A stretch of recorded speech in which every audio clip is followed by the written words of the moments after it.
welcome to another episode of HCC MovieMakers Academy Movie Reviews. I am Soroosh, Mehdi. I'm Fabian, Brims. And we just watched Everest. We got people stranded up there and storm is getting worse. We got a problem. We're out of gas, Doug. Just go. No, I'm not leaving you behind. Come on. I don't want to die, man. Can you hear me, Rob? You've got to get moving.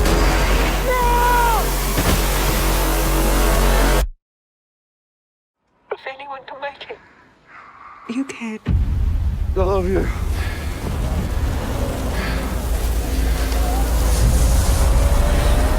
Everest is a film by, what was his name? Oh, crap. Balthazar Kormákur.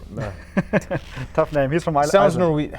It sounds Norwegian, but I looked it up. He's from Iceland. Okay, he's actually Icelandic. Yes. It's based on a true story. It's set in the mid-90s, 1996 to be more specific. This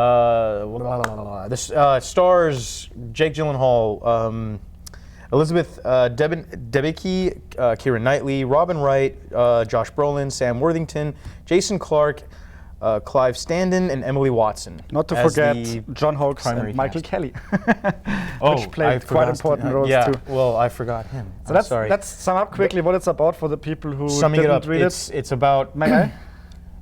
Or go ahead. Thank you. Go ahead, I'm sorry. Okay, no problem. We share it. So it's about a catastrophic hike on the Mount Everest that happened in 1996. And up to the time the movie was shot, that was like the most devastating day in the history of hiking and summiting the highest mountain on our planet.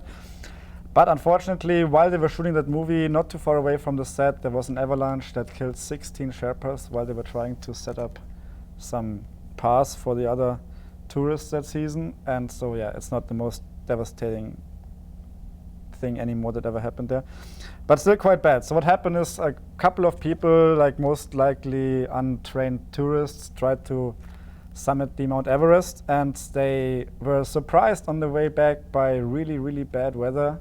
And they also had some bad luck about prepared ways and stashed oxygen, because if you're that high in your altitude, you can't breathe anymore, and you need oxygen support to survive, literally to survive. Apparently they called it the death zone. It was actually past 25,000, just right before you get to the 30,000 foot peak of this mountain, Everest. They said that there was a death zone where your body literally starts to die. Yeah, they physically. shut down. Inside, it's shutting down. So what's happening is lack of oxygen, mostly, but a lot of it was just exhaustion too. They kept climbing when some of them should have just turned around and went back. Yeah, and then they ended up having no energy for the way down. That's the thing. A lot of them. That's how the whole tragedy began. Is when it was their descent, actually, mostly. And without spoiling the movie, 8 people did not survive that hike. Without spoiling the movie? Well, yeah. we don't tell which we have to give the number, but we can't give out names. Yeah. So what do you think about the whole acting, directing? What do you think about the movie? I think the acting, it's kind of funny when you look at the IMDb on this film. Josh Brolin is a member of the cast, but he's not exactly in the top rated cast, which is funny because the majority of the movie is actually revolving around him too, aside from 3 others. In fact, Jason Clarke, he actually did a small part. I remember him from Lawless. Played one of the brothers of counterparting Shia LaBeouf and Tom Hardy. In this one, he was the lead guide, hiking guide, actually, that these tourists entrusted with their money. They paid almost over $50,000 for this guy to guide them up the mountain and then back. And by guide them, it means pretty much carrying them alive. Technically carrying them, and they got to come back alive. Apparently, he failed. Yeah, well. Anyway, but yeah, it was a New Zealand based camping company, I guess, and they underwent the mountain storms. It would come and go like that so quick, just like it rains here in Houston, guys.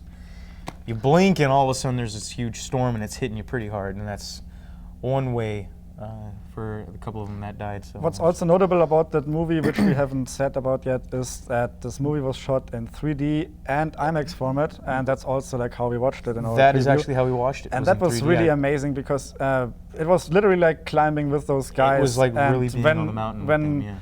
When it went down, when the bad weather came, you could see like people disappearing just a few yards in front of you, and you could literally feel like how bad it has to be like to find back to your camp, and it's really like how you could literally like freeze to death in the theater. That's how I felt watching it. Seriously, like, it was really like it grabbed you, and I really enjoyed the cinematography on this. yeah, it was amazing. The way they had shot this film. They had some drone footage like over those people climbing, and they shot actually a lot of stuff really on Mount Everest. They could have actually, I don't know this for sure, but they could have actually used the old-fashioned helicopter shots. I don't know. Drone helicopter. But well, yeah, Tausend Schmausen. in a nutshell, what would you give the film? I mean, honestly, I really would give it 9 out of 10 because it was almost near perfection. It was very well shot, awesomely directed. Acting was on point, and the effects were so good that you thought they really had a camera with these people climbing in 1996. So there's not much I can critique in that movie. I agree with you with everything, but except the rating. I would have to give it. I'd give it a strong 8 because, one, I hated the fact that we had the worst seats in the world. That's not the movie's fault. I know, but again, we could have just watched it a little bit in a better spot. Next time, But again, I don't know, man. I'm just saying. My bad. That was just a downside. But overall, I'd give it an 8 because I thought the acting on Jake Gyllenhaal and Josh Brolin was good, and I think he was underrated in this one. A lot of people were telling me, but I really think I commend him for this one because he actually delivered a very great performance. So great. That being said, that was another one of our reviews for the HCC MovieMaker Academy. Thanks for watching. Please check out our website, hccs.edu. Sign up for our filmmaking program, and also please check out our YouTube channel. Subscribe. You can catch us more on YouTube on our channel. HCC MovieMakers Academy movie reviews channel, and just catch some more of our reviews. Share them, like them, and subscribe. Share them on Facebook. Yeah. All right. So that being said, thanks for joining watching, us again. and we will see you next time. Bye-bye.